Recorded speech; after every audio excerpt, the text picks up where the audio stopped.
Assalamualaikum warahmatullahi wabarakatuh. Perkenalkan, kami dari kelompok 8 akan mempresentasikan hasil diskusi kami tentang introduksi penyusunan laporan keuangan konsolidasi di bab 3. Nah, sebelum memasuki ke babnya, izinkan saya dan teman-teman saya untuk memperkenalkan diri. Perkenalkan, nama saya Giansa Puspita dengan NP Mahir 125. Lalu ada Fani Septiani dengan NP Mahir 131, dan Widya Devi Chandra Kirana dengan NP Mahir 147, dan Indri Ani Sinaga dengan NP Mahir 150. Lanjut saja ke pembahasannya. Oke, yang pertama yaitu laporan keuangan konsolidasi dalam PSAK 65 yang berubah sekarang menjadi penomoran menjadi PSAK 110. Nah, laporan keuangan konsolidasi adalah laporan keuangan kelompok usaha yang di dalamnya ada aset, liabilitas, ekuitas, penghasilan, beban, dan arus kas entitas induk dan entitas anak disajikan sebagai suatu entitas ekonomi tunggal. Nah, saat ini dilakukan konsolidasi kombinasi bisnis terjadi pada saat tambahan saham entitas anak secara mudah diperoleh melalui tambahan investasi yang jumlah presentasinya kepemilikannya lebih dari 50%. Jadi di sini untuk laporan keuangan konsolidasi jumlah presentasi kepemilikannya itu lebih dari 50%. Selanjutnya yaitu entitas anak, entitas induk, dan entitas investasi. Nah, suatu perusahaan menjadi entitas anak pada saat ada perusahaan lain yang memiliki pengendalian atas saham biasa dengan hak suara yang beredar. Sedangkan entitas induk adalah entitas yang mengendalikan satu atau lebih entitas tersebut. Dan entitas investasi merupakan entitas yang memperoleh dana dari satu atau lebih investor dengan tujuan memberikan investor tersebut jasa manajemen investasi, dan juga itu mengukur dan mengevaluasi kinerja dari seluruh investasinya yang substansial berdasarkan nilai wajar. Oke, selanjutnya ada kondisi di mana entitas anak itu tidak perlu dikonsolidasi. Nah, yaitu kondisi seperti apa? Yang pertama, pengendalian tidak diberikan kepada pemilik mayoritas. Yang kedua, ventura bersama. Yang ketiga, akuisisi kelompok aset yang tidak berhubungan dengan bisnis. Yang keempat, kombinasi di antara entitas dalam pengendalian bersama. Dan yang terakhir, kombinasi entitas non-laba atau akuisisi perusahaan itu bertujuan mendapatkan laba dengan entitas non-laba. Nah, selanjutnya kita akan berbicara tentang laporan keuangan konsolidasi. Ini disajikan oleh perusahaan atau entitas induk. Jadi laporan keuangan konsolidasi ini itu yang menyajikannya adalah perusahaan atau entitas induk. Nah, entitas induk mengungkapkan dua, yaitu yang pertama kebijakan konsolidasi dan yang kedua hal-hal pengecualian dalam konsolidasi. Di sini kita akan mempelajari mengenai laporan posisi keuangan konsolidasian pada saat tanggal perolehan. Nah, untuk hal ini berarti laporan posisi keuangan ini apabila perusahaan induk itu menerima saham atau investasi dari perusahaan anaknya pada saat tanggal perolehan itu terjadi. Ini langsung saja kita melihat pada kasus yang sudah ada. Dalam kasus itu disebutkan bahwasanya nilai biaya akuisisinya itu sama dengan fair value-nya dan sama juga dengan book value-nya. Nah, di situ dapat dilihat bahwasannya cash, other current asset dan juga plan asetnya itu totalnya 130, dan juga ada accounts payable, other current liabilities, kemudian capital stock dan juga retained earning-nya itu totalnya 130.000. Nah, dari data tersebut apabila kita ditanya berapa nilai book value dari aset bersihnya, maka kita dapat mencari dengan mengurangkan total aset bersih dikurangi dengan total liabilitas, atau juga kita dapat melihat dari total ekuitasnya. Total aset bersihnya itu 130, kemudian kita kurangkan dengan account payable 30, kurangkan lagi dengan other current liabilities 20, nanti hasilnya yaitu nilai aset bersihnya yaitu 80. Nah, kemudian di situ terdapat keterangan bahwasanya POP itu memperoleh 100% saham biasa dari SON sebesar 80. Artinya itu cost-nya yaitu 80. Di mana nilainya itu sama dengan nilai buku dan nilai wajar aset bersihnya yang telah kita hitung tadi. Nah, dari data tersebut maka artinya antara cost dan juga book value-nya itu sama-sama 80. Sehingga jika kita kurangkan itu hasilnya 0. Artinya adalah tidak ada selisih di antara keduanya. Nah, excess or of cost over book value-nya kan 0. Nah, itu berarti artinya itu tidak ada goodwill ataupun aset bersih yang teridentifikasi. Nah, karena kita akan melakukan konsolidasi atau penggabungan dua laporan keuangan, maka kita harus melakukan eliminasi terhadap akun-akun yang bersifat berlawanan. Nah, di sini maka yang harus kita eliminasi adalah akun investasi yang ada pada laporan POP dan juga akun modal saham dan laba yang ditahan yang ada di laporan SON. Maka dari ketentuan akun yang harus dihapus tadi, kita dapat membuat jurnal eliminasi. Nah, jurnal eliminasi di sini dapat dilihat bahwasannya capital stock-nya itu 60, kemudian retained earning-nya itu 20, dan kemudian di debit ada investment in Sun-nya itu 80. Adapun apabila kita melihat pada laporan posisi keuangan setelah dilakukan penggabungan atau konsolidasi, maka dapat dilihat bahwasanya investment in Sun itu pada POP itu ada 80, kemudian ada capital stock dan juga retained earning pada Sun itu 60 dan juga 20. Dapat dilihat pada tabel. Nah, dapat dilihat pada akun investment in Sun itu dari POP itu kan 80. Kemudian karena kita menghapuskan, maka setelah konsolidasi POP and Sun itu nilainya yaitu 0. Kemudian pada capital stock itu pada Sun itu 60 dan pada POP itu 200. Karena dihapuskan, maka yang ditulis hanya pada POP. Hasil konsolidasinya yaitu tetap 200. Kemudian pada retained earning pada Sun itu 20. Karena dieliminasi, kita hanya mencatatkan yang pada POP yaitu 40. Jadi konsolidasinya yaitu 40. Kita masuk pada subbab nilai wajar pada tanggal perolehan. Jadi nilai perolehan, nilai wajar aset bersih teridentifikasi, dan nilai buku itu bisa saja berbeda. Nah, selisih lebih excess atau defisiensi yang terjadi antara nilai perolehan dengan nilai buku dan tentukan goodwill. Nah, bila book value dan fair value cost lebih besar dari book value, maka excess dialokasikan sebagai goodwill. Sedangkan cost lebih kecil dari book value, excess dialokasikan sebagai gain on the bargain purchase. Nah, ada suatu keadaan jika book value tidak sama dengan fair value, tidak sama juga dengan cost. Nah, perbedaan nilai buku aset bersih book value dan nilai wajar aset bersih teridentifikasi fair value dibebankan ke dalam aset atau liabilitas tertentu, misalnya under value or over value inventories, plan asset, atau unrecord asset, patents, or liabilities. Perbedaan antara fair value dan cost dicatat sebagai goodwill atau gain on the bargain purchase. Nah, baik, selanjutnya itu ada beberapa contoh soal. Nah, contoh soal pertama itu ketika ada keadaan book value itu tidak sama dengan fair value, tetapi cost itu sama dengan fair value. Contohnya ada perusahaan PB memperoleh 100% kepentingan Stone dengan harga $310. Nah, bisa dilihat pada gambar, itu adalah balance sheet dari perusahaan Stone. Ada book value sama fair value-nya.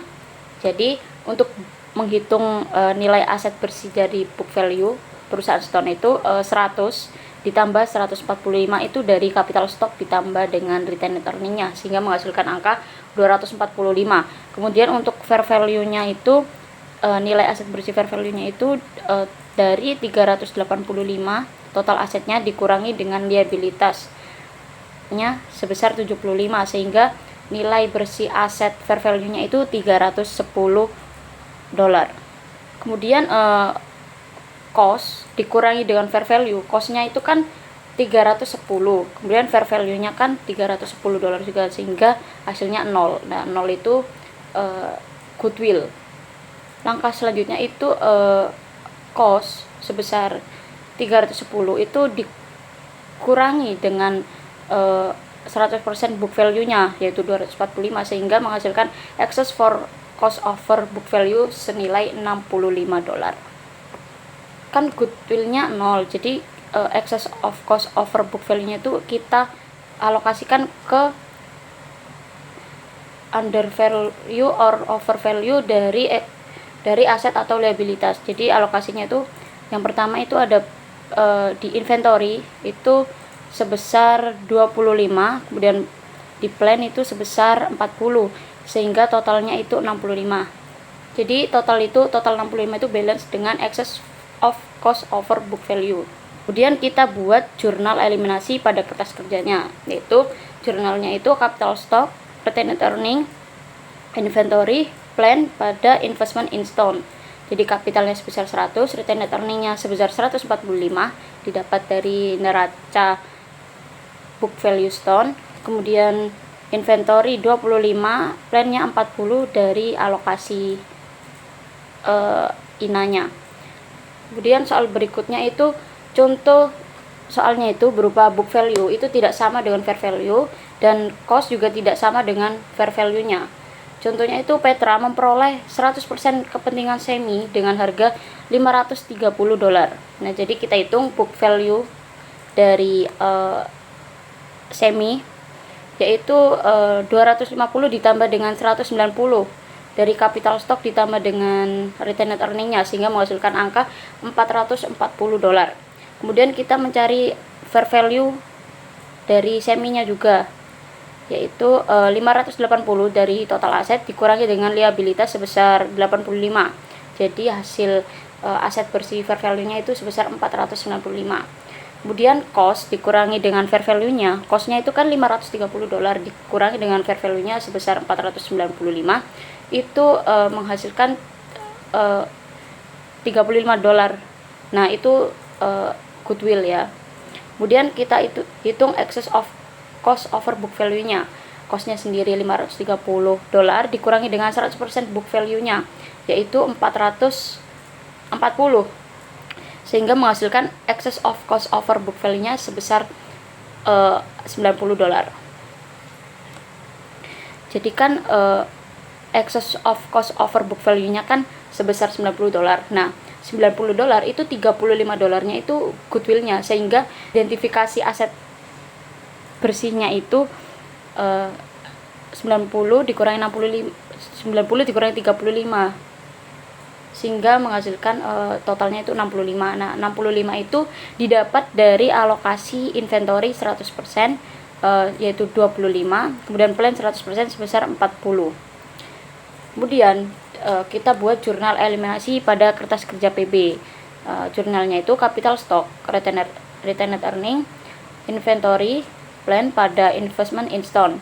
Capital stocknya sebesar 100, retained earningnya sebesar 145, inventory sebesar 25, plan sebesar 40, investment in stone-nya sebesar 310. Kemudian contoh soal selanjutnya yaitu ketika ada keadaan book value atau fair value tidak sama dengan fair value, dan cost juga tidak sama dengan fair value. Itu ada contoh soal Prime memperoleh 100% kepentingan Sun dengan harga $185. Nah, bisa dilihat pada gambar, book value-nya itu dicari dari capital stock ditambah dengan retained earning, yaitu 75 ditambah dengan 105, sehingga menghasilkan $180. Kemudian fair value dari net asset fair value dari Sun-nya itu 250 dari total aset dikurangi dengan liabilitasnya sebesar 40, sehingga aset bersih fair value-nya itu sebesar 210. Nah, kemudian selisih cost dikurangi dengan fair value-nya itu ada $25. Cost-nya itu 185, fair value-nya 210. Nah, $25 ini dialokasikan sebagai gain on the bargain purchase. Kita cari excess of cost over book value-nya, yaitu cost-nya senilai $185 dikurangi dengan 100% book value-nya, yaitu 180. Jadi excess of cost over book value-nya itu ada $5. Kemudian kita alokasikan excess tersebut. Jadi inventory-nya itu sebesar 10, plan land-nya itu sebesar 20, kemudian bargain purchase-nya itu minus 25 ya, karena bargain purchase, sehingga totalnya itu 5. Kemudian ada keterangan Prime mencatat perolehan Sun dengan asumsi dilakukan melalui pembelian tunai. Ingat bahwa akun investasi dicatat dengan nilai wajar dan pembelian dengan diskon bargain purchase dicatat segera sebagai keuntungan. Jadi jurnalnya itu investment in sound pada gain on bargain purchase dan cash. Investment in sound-nya 210, gain on bargain purchase-nya 25, cash-nya sebesar 185. Kemudian kita buat jurnal eliminasi pada kertas kerja atau worksheet.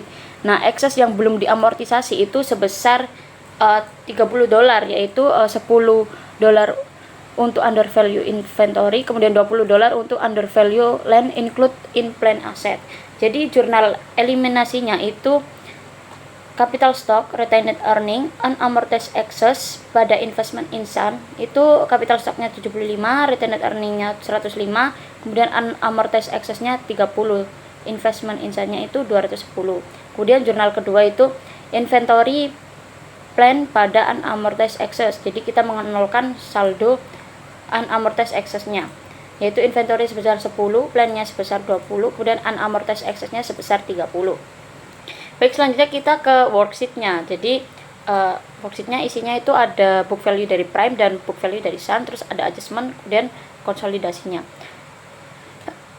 Bisa dilihat pada gambar, langsung ke adjustment-nya aja. Inventory itu di debit sebesar 10, itu dari jurnal yang udah kita buat tadi.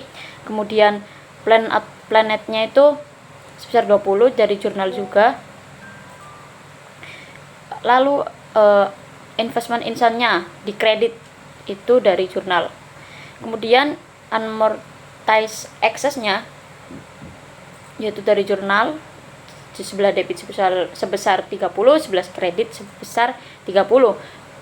Kemudian capital stock itu ada di jurnal juga, sebesar 75 di debit, kemudian retained earning-nya juga di debit sebesar 105. Sehingga laporan konsolidasinya kas itu menjadi sebesar 40, receivable-nya 80, inventory-nya 190, plan net-nya 570, investment in sound-nya 0, kemudian unamortized excess-nya juga 0, sehingga total asetnya sebesar $880. Kemudian untuk liabilitasnya sebesar $310, capital stocknya 200, retained earning-nya 370, sehingga totalnya 880, sehingga balance antara aset dan liabilitas ditambah dengan ekuitasnya. Kemudian contoh soal selanjutnya yaitu ketika ada keadaan book value atau fair value tidak sama dengan fair value dan cost juga tidak sama dengan fair value. Itu ada contoh soal Prime memperoleh 100% kepentingan Sun dengan harga $185. Nah, bisa dilihat pada gambar, book value-nya itu dicari dari capital stock ditambah dengan retained earning, yaitu 75 ditambah dengan 105, sehingga menghasilkan $180. Kemudian fair value dari